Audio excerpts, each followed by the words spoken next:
Hello, Zephinarian. My name is Aaron Wolf. I go by my real name because I'm not a pussy, like you.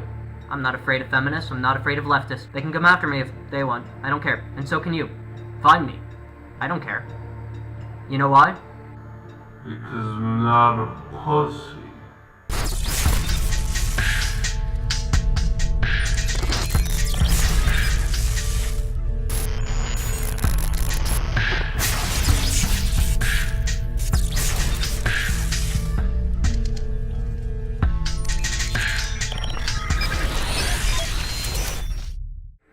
You're an intellectually inferior, lazy pussy, reflecting your deficiencies onto Alexander MGTOW, an intellectual by nature. Oh, that's very adorable. You're white knighting for your beloved pussy. But did you just say that Alexander is an intellectual by nature? I don't know, maybe I missed something. Is he not a homo sapien like the rest of us? Oh wait, that's right, he could be like homo superior, like Professor X from the X-Men. Aaron Wolf. I am Professor Xavier. We are alike, you and I. We both are gifted. Would you like to join my school, Aaron? You seem to fail to grasp the reference here. Red Pill is a reference to a movie series known as The Matrix. The red pill and the blue pill. The imagery of the red pill versus the blue pill is from The Matrix. You may not be aware of this. Yep, I'm aware. Yep, from The Matrix. From a movie.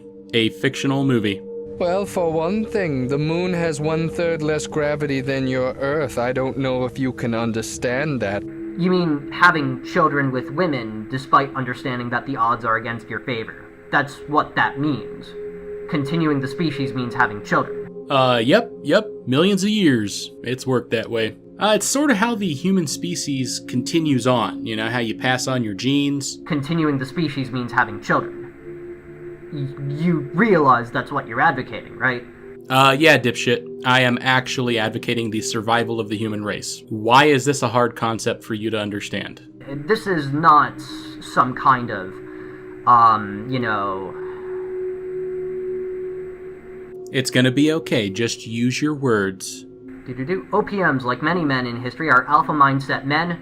Oh god, what the fuck is this obsession with alpha males and beta males? Well, alpha males exhibit traits that promote not only their own survival, but also the survival of their partners and their community as a whole. This can range from the stereotypical sexual and masculine traits, which I argue are still relevant today, to traits such as intelligence, creativity, or anything that gives the alpha male a direct advantage over other males, in the realm of procreation and survival. A beta male is the inferior specimen that may exhibit certain alpha male traits at any given time, but ultimately lacks the physical, emotional, or intellectual will to survive on their own. The beta male is usually the female archetype of the male identity and chooses to use manipulation or passive aggression to survive within a large group. The creation of the zeta male archetype is the beta male's attempt at leveling the playing field with the alpha male, simply by declaring superiority, which is born of insecurity, inferiority, and a stereotypical understanding of the alpha male mindset. Beta males attempt to establish a stereotypical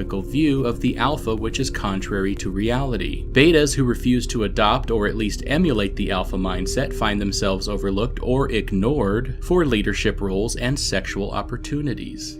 The purpose of that is really just to describe how men interact with each other and how they interact with women. Since MGTOW don't care about women, and since MGTOW don't interact with women extensively, we're talking about an irrelevant set of terms. Simply believing in MGTOW philosophy doesn't change the fabric of reality, you Migtard. You deny MGTOW as a philosophy. Brothers and sisters, we have a heathen among us. He does not believe in MGTOW philosophy. String that motherfucker up. We cannot have heathens in our society. But it's not relevant to us. We don't worry about such things. Why would I want to be an alpha male? Don't worry your little heart, princess. I'm sure you'll never be one.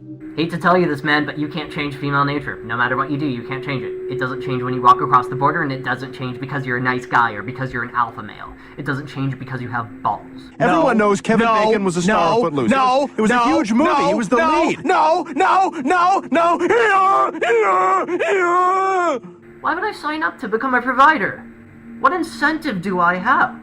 I don't know, a little thing called genetic immortality, companionship, fulfilling a sense of duty to yourself and your species as well as your own society, unlimited supply of pussy, on tap, affection as well as having someone witnessing your very existence. You know, all that stuff that just can't compare to your fleshlight and your avid addiction to online pornography. I mean, come on, porn is great and everything, but some of us have standards. We like the taste, smell, touch, and feel of actual sexual intercourse. Plus, there's that little problem of your blow-up doll not being able to carry on a decent conversation. You're offering us a route back to the plantation. You're not offering us some route to male freedom or individuality.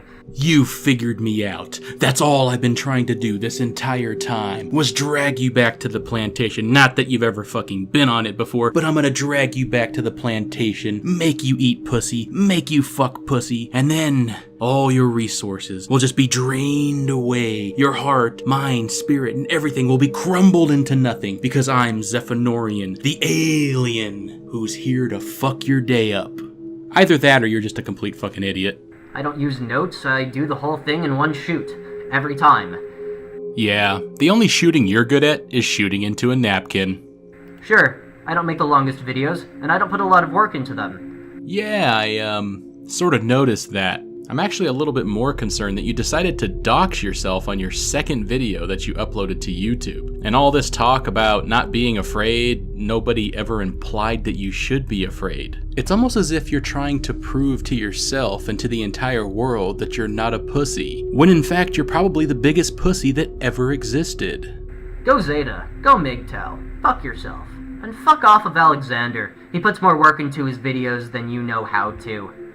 Honestly, I think it's so adorable that you decided to stick up for Alexander MGTOW, as if you're standing up to some evil online bully. Rest assured, everything I said in my previous video is accurate and called for. The Miggy cat that you look up to is in fact a disingenuous, intellectually bankrupt imbecile that pumps out more logical fallacies than the semen you pump into a tube sock. I'm almost tempted to think that you're Alexander's actual real-life son who seeks to defend his Migtarded father. Whatever it may be, it's very clear that you both suffer from Migtardation, and I would like to take this opportunity to raise awareness to the self-inflicted illness that you and your Miggy feline daddy suffer from. It's a serious disease, and I assure you that I will do my very best to find a cure for it. Until then, remember to pound that dislike button the way Alexander's Uber mother pounded him into the face as a child. Also, if you like, you can spank that subscribe button the same way I spanked Hairless Ape and the Turd-Eating Monkey. You can false flag or report me on social media by removing your finger from your nose and or asshole and clicking on the description area down below.